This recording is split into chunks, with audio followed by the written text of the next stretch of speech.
How many of you like a good story? Like good stories? All right, so we're gonna start with a little game. I'm not gonna steal anyone's shoes, okay? I'm gonna say a line from a movie, and as soon as you know it, from a story, a famous movie, you're gonna just shout it out, okay? So you ready? I'm gonna try and do a little bit of like what it would sound like in the movie, but forgive me, I'm not one for impressions. Okay, you ready? Let it go. Okay. All right, we're gonna do okay at this. May the force be with you. Wakanda forever. Black Panther. Okay, I got some confusing answers here. Hakuna Matata. It means Lion King. Okay, very good. I'm the king of the world. Titanic. The movie came out before most of you were born, probably. Toto. I have a feeling we're not in Kansas anymore. Wizard of Oz. Very good. Wizard of Oz. I'm going to make him an offer he can't refuse. The Godfather. One of you has seen that movie. Thank you. That's an adult leader for sure. Okay. One ring to rule them all. One, Lord of the Rings, Fellowship of the Ring. Okay. We're done playing the game, so stop shouting at me, all right? Unless it's like amen, and then you can.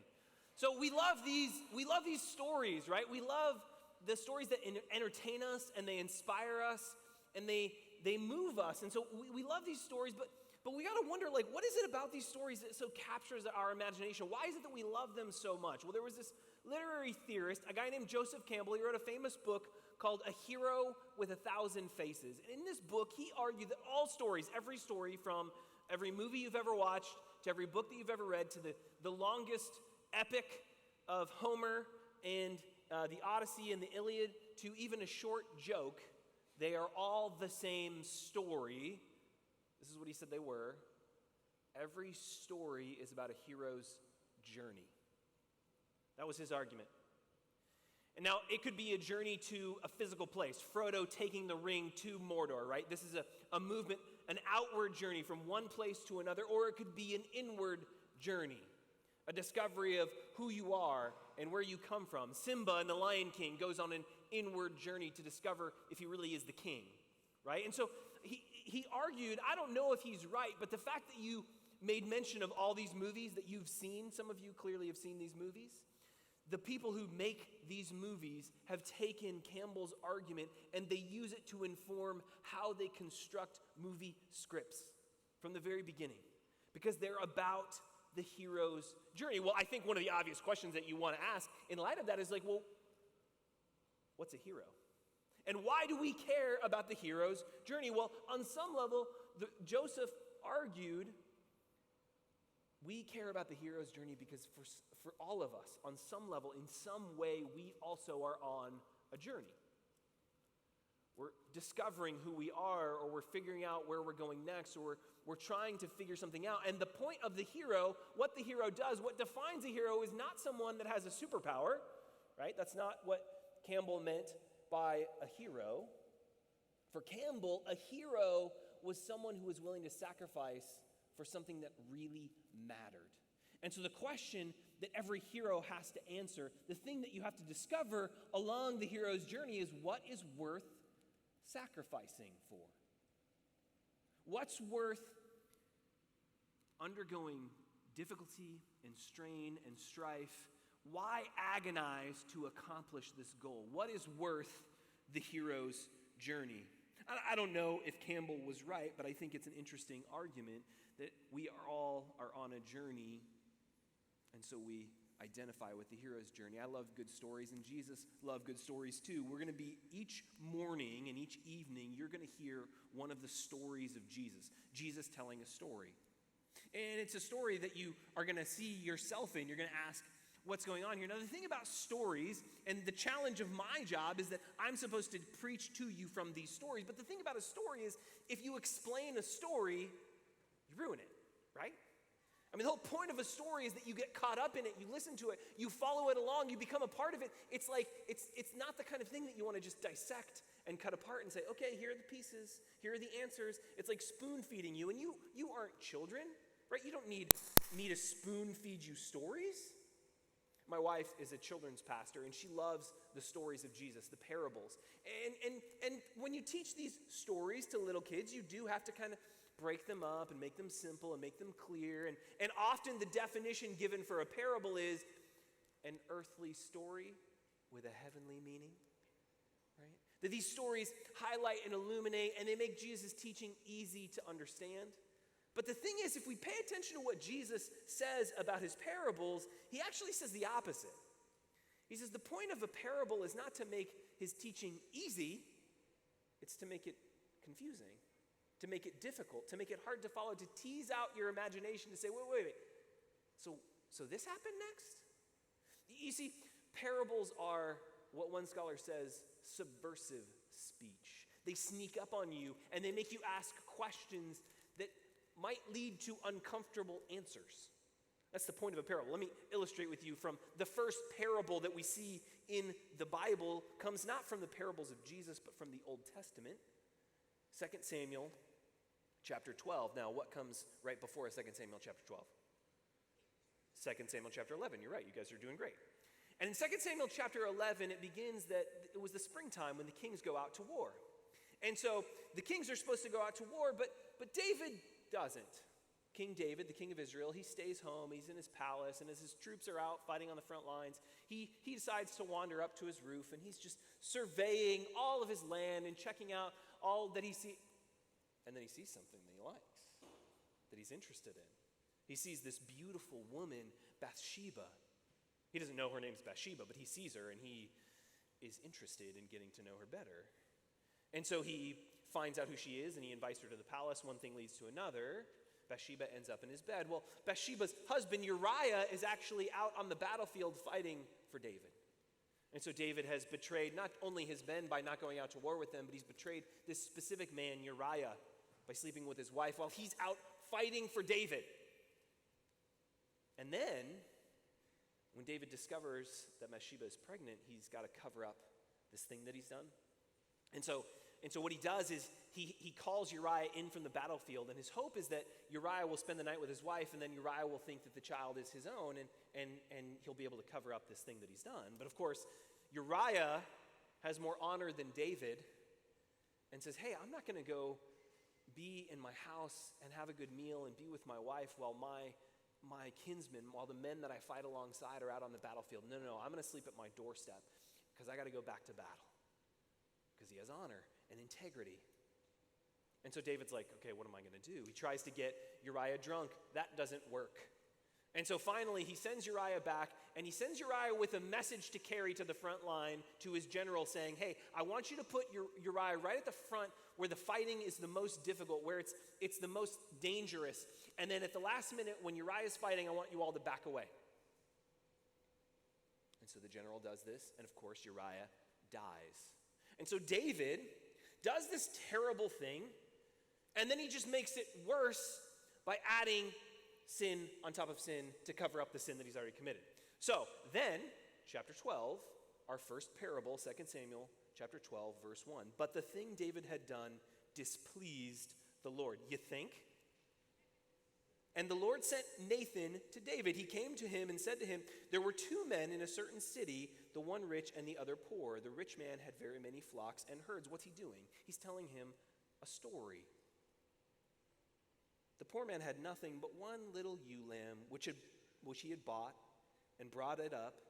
And it grew up with him, with his children. It used to eat of his meager fare and drink from his cup and lie in his bosom. And it was like a daughter to him. He loved this little baby ewe lamb so much.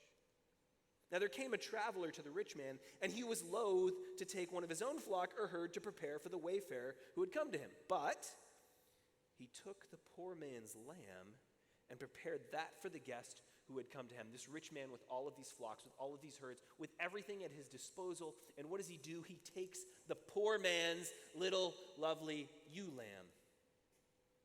David's anger was greatly kindled against the man. He said to Nathan, as the Lord lives, the man who has done this deserves to die. He shall restore the lamb fourfold because he did this thing and because he had no pity. Uh-oh. Chapter 12, verse 7. Nathan said to David, "You are the man." You see, the thing about parables is that you follow them, and then you find yourself in a place of going, "Oh, wait a minute. I didn't want to ask this question. I didn't want to have to deal with this uncomfortable truth. I didn't want to be confronted by this thing that I have to confront now." But that's precisely how parables work. And so every morning when I get up here and talk you through the parables, I'm not gonna treat you like children, and I'm not gonna explain to you the parables. I'm gonna try and give you some context. I'm gonna try and give you some clues, some details, so that you can understand the story, so that you can follow it along, so that the uncomfortable truth that the story elicits for you will be just like it was with David. So there's two questions this morning. What do you treasure? Maybe who do you treasure? Your parents, your girlfriend, your boyfriend, that person, people in your life. And what do you seek? What do you want out of life? Matthew 13:44, the kingdom of heaven is like a treasure hidden in a field which someone's found and hid, and then in his joy he goes and sells all that he has to buy that field. Can you imagine discovering something so valuable that you would give up everything to get it? And not just give up everything, but give up everything with joy, because this thing that you found is worth more than you could ever imagine. Can you imagine something like that? Finding a treasure? The disciples certainly could.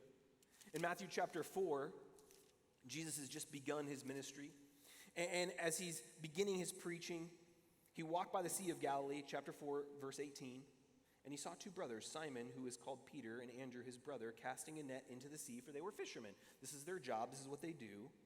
And he said to them, "Follow me, and I will make you fish for people." Immediately, they left their nets and followed him. And he went and he saw another two brothers, James, the son of Zebedee, and his brother John, in a boat with their father Zebedee, mending their nets. And he called them. Immediately, they left the boat and their father and followed him. Now, you think that morning when James and John and Peter and Andrew, when they got up, they're like, "We got to go find something that's worth giving up everything for." No, they got up and they went to work, just like they did every single day. And then by accident, this thing happened and it changed their life. Students, you better be careful. You might discover something this week that changes everything. It might force you to give up everything you thought you wanted because you found something worth so much more. And it's not just James and John that discover this treasure that's worth everything. Later on in Matthew chapter 8, Jesus is walking and he's performing miracle after miracle. He cleanses this man who has a leper. He heals a servant's son who's dead. He heals all these people at Peter's house. And then in chapter 8, then in chapter 9, Jesus is walking along. He saw a man called Matthew sitting at the tax booth, and he said to him, "Follow me." And he got up and followed him. So Peter, James, and John, they went to work. Matthew woke up. He went to work. He's sitting at the tax booth. They didn't expect their lives to change, but because in an instant they did, they got up and they followed Jesus. And so the question you have to ask is, what would be worth, everything? What if you found something that was worth everything? Would you go get it?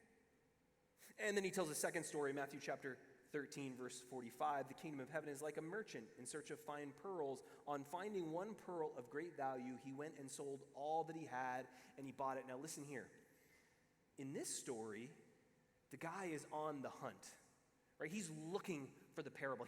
He's looking for this pearl. He's looking for this thing that's incredibly valuable. And he finds this thing that is more valuable than he could have imagined. And so he takes everything that he owns and he sells it to get this one. Because it's worth so much. He's actually searching. And some of you might be searching. You might have come here looking for some answers. Part of what happens as you're going through life and when you're in high school is you're always looking like, what's the next thing? What do I want next? Next, I want to get this phone, or I want to get my driver's license, or I want to get a car, and then I want to get to graduation. And then once I'm graduated, then my life can really begin, right? And then I'm going to go to college, and it's going to be so awesome. And then you get to college, and you're in college, and you're like, okay, what's the next thing? Well, now I'm going to get a job. right? And then maybe it's, I'm going to find a spouse. And then I'm going to buy a house. And then I'm going to have kids. And then it's just one thing that you're looking for after the next. And you're always looking like, when I get this thing that I really want, as soon as I have that, then I'm going to be fulfilled. Then I'm going to be happy. Then I'm going to have like the life that I really want. And you just keep going. And then it's retirement. And then you're dead. And I got to ask, like, is that thing that you're chasing after, that you think you want so bad, is it really worth it? Because Jesus this week is going to offer you an invitation to come and follow him. And here's the thing I got to warn you about. It's going to cost more than you want to pay. I promise it will. It happened even in Jesus' life. I've told you stories about these 5 people who followed Jesus, but there's also this story in Matthew chapter 8, verse 18, about these people who think they want to follow Jesus, like they think they want to go after him and follow him. But look what it says in Matthew 8, verse 18. When Jesus saw the great crowds around him, he gave orders to go over to the other side. Now notice the great crowds. Lots of people are into it. It's going to be easy this week to be like, yeah, I want to follow Jesus because the great crowds are here, right? And the scribe then approached and he said, "Teacher, I will follow you wherever you go. Jesus, I am committed to you." And what does Jesus say? "Foxes have holes and the birds of the air have nests, but the Son of Man has nowhere to lay his head." So I'm going to have to be like homeless? Yeah. Another of his disciples said to him, "Lord, first let me go and bury my father. I just need to take care of this thing with my family, Jesus, and then I can really give my life, like I can give it all to you." Jesus said to him, "Follow me and let the dead bury their own dead." Pretty harsh. If you choose to do this, it's going to cost you everything. And apparently, like a treasure hidden in a field or like a pearl that's better than all the others, apparently it's worth it. And so the question that you have to ask is, like, what are you looking for? What would be worth giving up everything for? Let me tell one more story. I have this good friend, Mike. He's a preacher, but he played football in high school and some in college. Real big guy, spend some time in the gym, okay? And he was on a plane traveling from preaching in Arizona. He was traveling through Colorado. And he gets on this plane, and he ends up sitting next to this guy, randomly assigned, who is clearly like an athlete. Right? So Mike's sitting next to this athletic guy, and they start having a conversation. Mr. Athlete sitting next to Mike starts to tell him about his life. And you can tell that this guy is very excited to tell Mike about his life, to inform him about the joy that is this guy's life. He is so excited. And he starts to explain that he works as a ski instructor. And so he spends half of his year in Colorado, in Aspen, instructing wealthy women how to ski. And these wealthy women, they often like to buy him gifts and take him out for meals. And sometimes one thing leads to another, and he gets to spend lots of quality time with these beautiful, wealthy women who buy him things. And then the rest of the year, he spends the time in the Swiss Alps. So he flies over to Switzerland, and he does the same thing there. And he's describing this life, and you can tell that Mr. Athlete sitting next to Mike is relishing telling Mike about what he does, thinking Mike is going to be, as most men would in this situation, "Dude, where do I sign up for this? How do I get, is there an application, or where do I go to get this job?" And Mike listens to the story, and he's not responding in all of the ways that this guy expects. And so he just looks at him and he's like, so what do you do? And Mike says, can I ask you about your life? The guy says, yeah. He's ready to be praised for his incredible life. And Mike says, are you happy? Are you fulfilled with this life? And he wasn't attacking him. He was legitimately wondering, is this pursuit that you've got, is it making you happy? Is it what you really want? Is it giving you meaning and purpose? This guy had never been asked the question. He just looks down at his shoes. No. Father, I pray for these students.